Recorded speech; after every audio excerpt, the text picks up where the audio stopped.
Okay, here we are. Matthew Russell Lee, Inner City Press, here at the Southern District of New York Courthouse. Today, Friday, October 3rd. It's D-Day. Sean Diddy Combs the sentencing will begin today. Hopefully it will finish today. Turns out that at least 4 of his lawyers want to speak. And the judge hasn't said no. Mia will speak from as a victim. The judge upheld that, Judge Subramanian.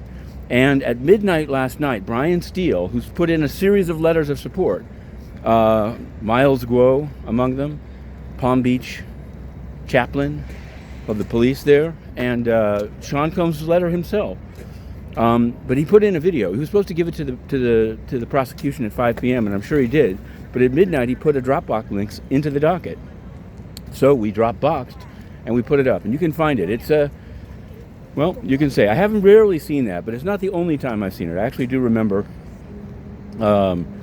a sentencing for another defendant delayed so they could produce a video to try to show the judge who they were. Here, I don't think there's any. I think Subramanian's heard quite a bit of testimony about the days at Revolt, Bad Boy, the family. He's seen so I don't really know what it brings to the table. And I wonder whether all of this sort of hoopla is going to drive it into more than one day. That would be ridiculous, because this is the day. And on the one hand, the government wants 11 years. On the other hand, Combs wants time served. So where will he come down? We will be covering it in great detail and live. Now, what else can we say? Here's another. This is a lesser known, but we covered about a week, 10 days ago, the case of it was described as a Queens school teacher, but he was indicted in the SDNY, Christopher Ward. He was detained for a second time yesterday, but we learned and reported, it seems to me it's exclusively, that he was teaching in Manhattan as recently as July and August of this year at the Léman, Camp Léman School in Lower Manhattan on Broad Street. We published the email that they sent around. Parents are pretty upset that they weren't immediately told. It seems like from their point of view, they were told only when they read about the case on Inner City Press. So there's that. Of course, there's other cases here going on, but we don't only cover the courts. We're covering the world of finance and transparency. Even during the shutdown, the FDIC is rubber stamping branch applications. Yesterday, something called Austin State Bank.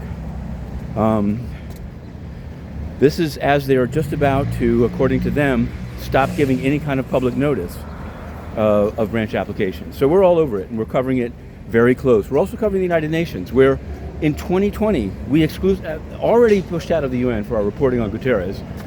In 2020, we published exclusively video of UN staff with a woman in a red dress gyrating in the back seat in a UN vehicle.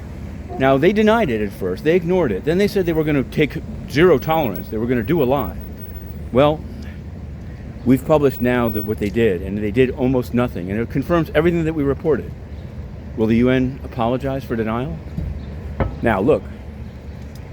This is the courthouse.